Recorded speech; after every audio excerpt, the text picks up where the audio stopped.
Hal itu disampaikan Fahrori Umar dalam peringatan Hari Buruh Internasional May Day tingkat Provinsi Jambi tahun 2020. Di lapangan parkir merah depan Biro Umum Setda Provinsi Jambi, Kantor Gubernur Jambi.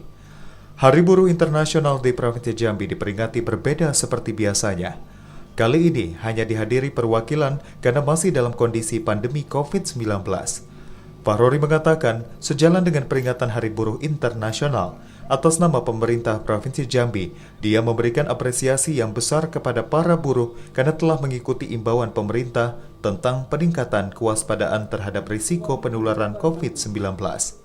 Setiap tahunnya diperingati dengan berbagai kegiatan dan aksi damai, namun saat ini dialihkan dengan kegiatan bakti sosial.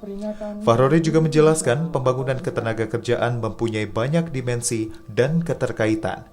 Tak hanya dengan kepentingan tenaga kerja selama sebelum dan sesudah kerja, tetapi juga keterkaitan dengan kepentingan pengusaha, pemerintah, dan masyarakat. Berdasarkan data Dinas Trans, ada pekerja buruh sebanyak 4.356 orang yang dirumahkan. Melalui Hari Buruh ini diberikan sembako kepada masyarakat dan buruh pekerja yang dirumahkan PHK. Nah, oleh karena itu, karena sudah dan yang terakhir, saya mengucapkan Hari Buruh. Semoga ke depan kaum buruh dapat menanamkan harapan dan semangat dalam diri untuk bekerja lebih baik. Berdasarkan data Dinas Tenaga Kerja dan Transmigrasi Provinsi Jambi, banyak pekerja buruh yang terdampak COVID-19 per 30 April 2019 hingga 2020. Ada 4.356 orang yang dirumahkan dan 19 orang di PHK dari beberapa perusahaan. Dalam rangka Hari Buruh Internasional ini, Gubernur menyerahkan bantuan sosial paket sembako bagi pekerja, buruh yang dirumahkan, PHK, dan masyarakat akibat dampak COVID-19. Kepala Dinas Tenaga Kerja dan Transmigrasi Bahari menjelaskan ada beberapa perusahaan yang terdampak COVID-19, sebagian merumahkan karyawan dan ada yang di PHK. Selain itu, Disnaker Trans terus bersosialisasi ke setiap perusahaan untuk tidak mem-PHK karyawannya. Seandainya terjadi PHK, diharapkan perusahaan memberikan hak-hak karyawannya sesuai dengan peraturan yang ada di Kemenaker. 4.356 yang dirumahkan, 19 orang yang di PHK. Artinya kan yang melaporkan bisa aja mungkin berbeda. Sampai saat ini kan kita ada punya posko COVID itu untuk menerima laporan apabila ada karyawan atau pekerja yang mengalami COVID. Kemudian ada juga posko menerima pengaduan atau laporan apabila ada karyawan dirumahkan atau di PHK.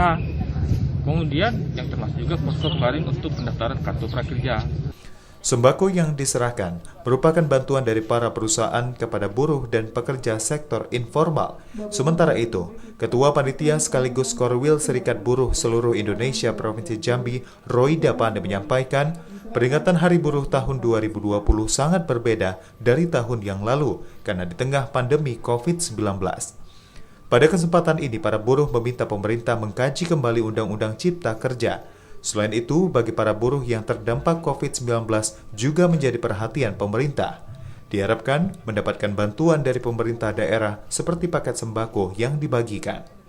Kami berharap nanti terkait klaster ketenagakerjaan itu benar-benar dikeluarkan dari rancangan undang-undang tersebut. Ya, karena terlalu banyak merugikan kawan-kawan buruh. Yang kedua terkait wabah pandemi yang saat ini, jujur buruh juga sangat terdampak. Tadi informasi yang disampaikan Pak Kadis itu salah, bahwa tadi disampaikan ada 19 PHK, sebenarnya tidak 19, ada 113 yang sudah di PHK. Dan haknya pun sampai hari ini belum jelas seperti apa. Akibat pandemi COVID-19, banyak buruh yang harus dirumahkan bahkan kena PHK. Bertahan di tengah pandemi COVID-19 juga sulit dilakukan oleh pengusaha. Abdul Manan, TVRI Jambi melaporkan.